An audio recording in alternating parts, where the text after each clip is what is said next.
I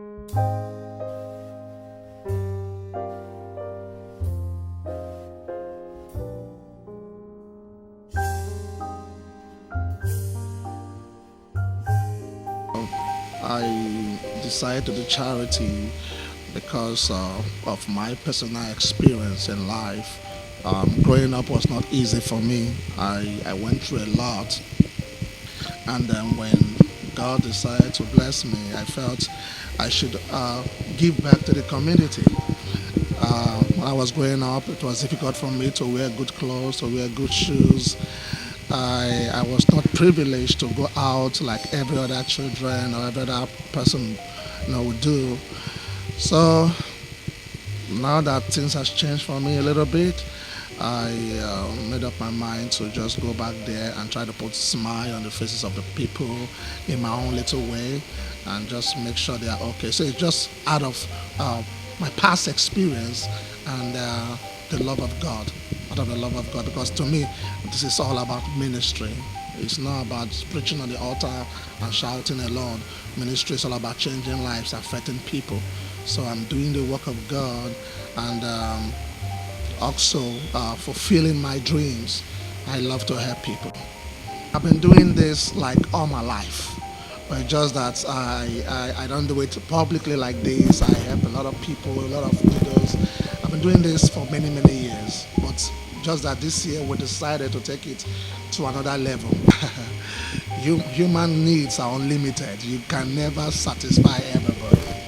All right. So one of our challenges is that you do these things. Some people want more, and forgetting that there are other people that needs help. People wanting more, we're not able to satisfy their need.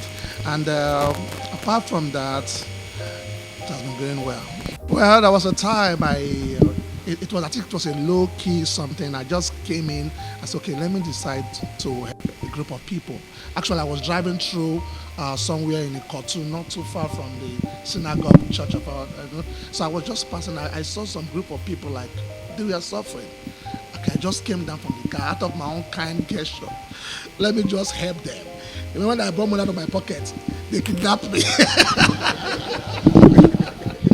They took all my money, took my jewelries. I'm like, I wanted to help you guys. So it was terrible, but all the same, that wouldn't stop us from doing what we are doing. So when I started, my target was the orphans, the people we call the less privileged, the orphanage homes. Then I extended it to the widows and widowers. So now I'm just trying to reach everyone that is not able to eat. But I'm majoring on maybe the older people and the single parents, just trying to help them and take them off the streets. So now the vision is broad. But for now, it's personal. I find it myself, and though I have people that support here and there, but there is no particular body or organization that supports. It's just myself, my members, my partners, individually support a little way they can. One-time event, and this is a vision God has given to me, and it's very huge, and it's not limited to Nigeria alone. The thing is a mission to Africa to reach out to all the African countries, but we are starting with Nigeria. We're going to make a lot of impact. Then we'll move to other cities, states, or country. Now, I decided to start with school because, like I said, my growing up was not easy. Actually, even as an adult, I wore one trouser, one shirt for about 2 years. It was difficult for me. And most times when I drive, I see students with tattered uniforms, you know.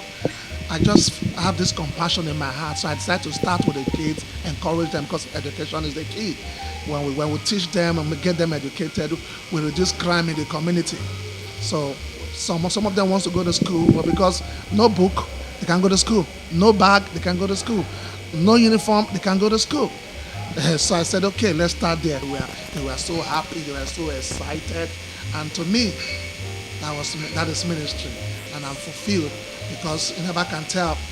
Among them might be the president of tomorrow. I'm very much fulfilled. It gives me I'm doing this not because I have too much, you know, not because I have so much money to throw around. I'm doing this out of passion. I'm doing this because this is the work of God. We can't be pushing on the altar and we're not able to help our members, we're not able to help the community or help the country. That is not ministry. With that being said, also, I discovered that what we are doing is not enough because, like giving people fish, you can never satisfy them. You need to teach them how to catch fish. So this is just the beginning of of this vision. I intend to have like a training school, something that will make them like skill acquisition, that will make them discover what they can do and make money for themselves.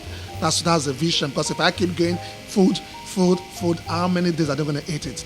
They will finish the food, they'll finish the money. So when we empower them, then they'll be able to sustain themselves. So that's the vision. This is just for a start. And I also have vision to set up and build hospitals and make it free. No charge. So that's our vision by God's grace, just to make impact. The Bible says Jesus went about doing good. That is the ministry.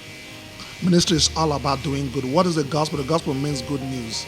So you are telling people good news. And if you check the ministry of Jesus, he didn't just keep them for 3 days. We teach them the word and he will feed them. So when you teach people the word in an empty stomach, it's a problem. You understand? So to me, I will encourage every man of God, women of God, or men of God out there to, number one, not to forget where they started from. Many of them started very poor, very low.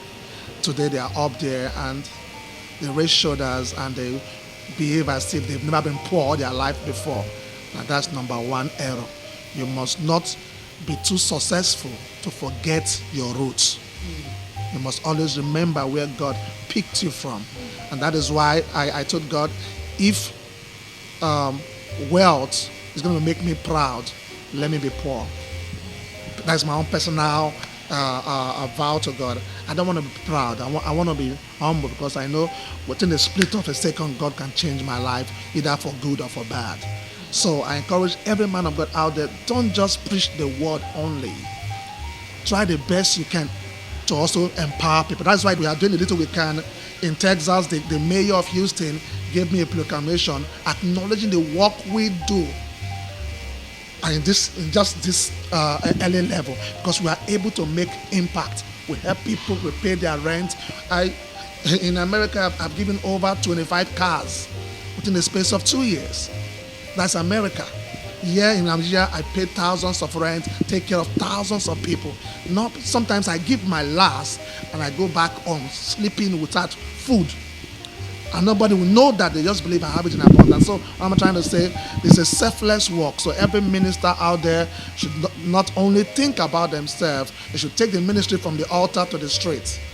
And also try to reach out to people. I think the world will be a better place.